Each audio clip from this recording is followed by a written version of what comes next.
Bonjour François. Très heureux de te retrouver aujourd'hui pour Event Trade TV et nous allons parler de cette merveilleuse revue que tu as éditée.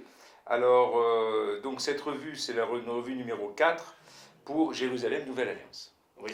Alors, ça s'appelle Tikvat, hein, tu m'as bien dit, c'est Tikvat Israël, hein, voilà qu'on prononce.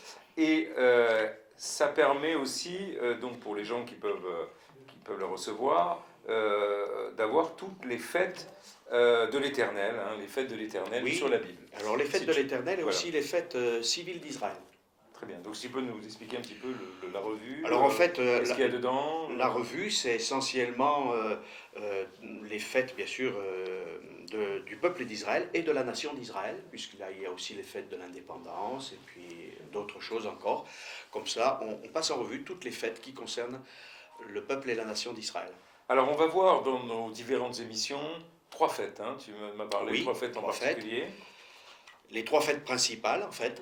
Oui. Les fêtes qu'on appelle les fêtes de pèlerinage. Très bien. Ou les fêtes donc qui sont particulièrement importantes en Israël, à savoir Pessah, Shavuot et Sukkot. D'accord. C'est les fêtes où les hommes se déplaçaient à pied une fois par an. D'accord. Pour chaque fête, donc voilà. Parfait. Alors aujourd'hui, donc nous allons voir pour cette émission la fête de Pessah. Oui, parce que c'est la fête, bien sûr, la première fête, la fête des départs, on va dire, puisque c'est la fête qui commémore, bien évidemment, la sortie d'Égypte, lorsque le peuple d'Israël est sorti d'Égypte. Très bien. Alors on peut voir donc là les dates. Donc la fête de Pessah commence le samedi 27 mars au soir 2021 Oui. et le dimanche 4 avril 2021. Et pour le calendrier hébraïque, c'est du 15 au 22 Nissan.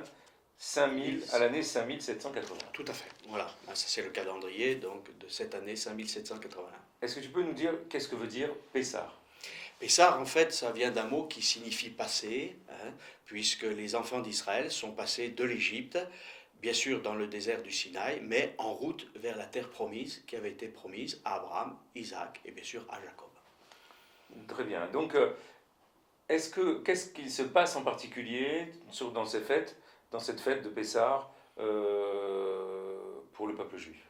Essentiellement, bien sûr on ne peut pas tout dire en quelques mots, mais essentiellement c'est plus qu'une commémoration, c'est plus qu'un symbole, c'est revivre finalement d'une certaine manière au travers de la fête et aussi du repas qui va être fait, ce qu'ont vécu les ancêtres et les pères de la nation d'Israël, du peuple d'Israël, lorsqu'ils sont sortis d'Égypte. Donc il y a un repas. Alors oui, alors justement, en parlant de repas, là on lit dans cette revue, le peuple juif pratiquant doivent s'obtenir de consommer et d'avoir en leur possession tout produit à base de chametz, de levain. Donc chametz c'est le pain. Le chametz c'est le levain. Le levain, voilà, le levain. Du pain sans levain. Voilà, et donc du pain sans levain.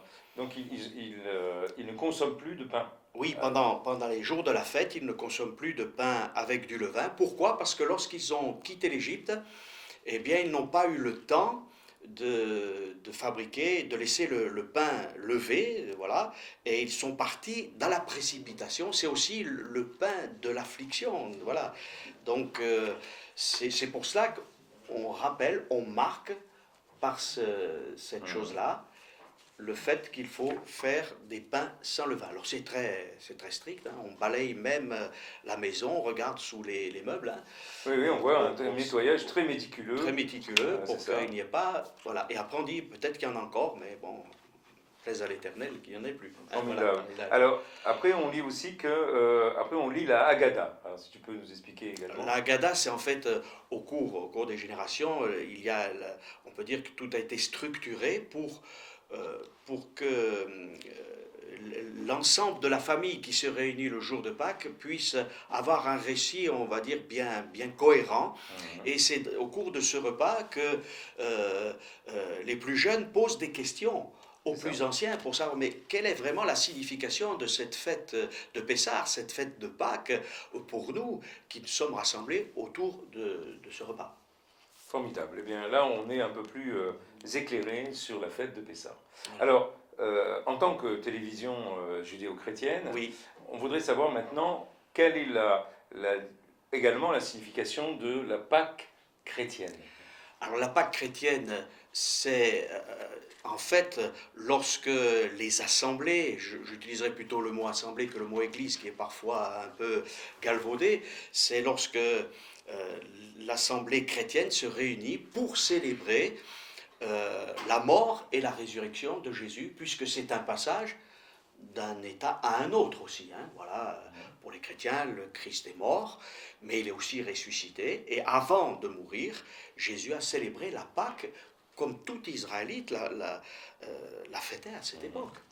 Hein, dans les mêmes conditions, puisque Jésus est juif, était juif, et il a célébré avec ses disciples aussi la fête de Pâques, comme il l'a fait aussi avec ses parents lorsqu'il avait l'âge de 12 ans, ça nous est relaté dans les évangiles.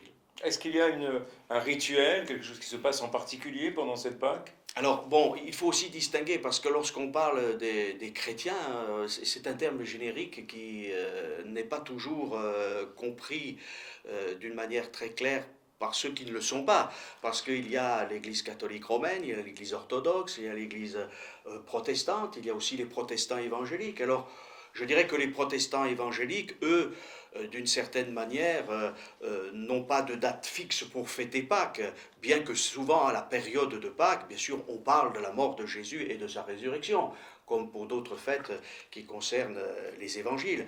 Mais en fait, pour le chrétien évangélique, c'est essentiellement en permanence que le Christ est pour nous mort, et puis qu'il est aussi ressuscité.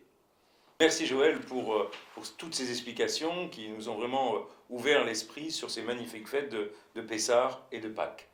Alors voilà, donc ce qu'on peut dire, c'est que vous aurez cette revue pour toutes les personnes qui souhaitent avoir ces revues, autant celle-ci que Jérusalem Nouvelle Alliance. Eh bien, toutes les personnes qui souhaiteront nous aider, alors on va parler d'ambassadeurs, nous aider dans cette démarche que nous faisons, eh bien, à eventred.tv et également à Jérusalem Nouvelle Alliance, vous aurez un abonnement gratuit à la revue Jérusalem Nouvelle Alliance pendant 1 an. Je vous dis à bientôt pour une nouvelle émission. À bientôt.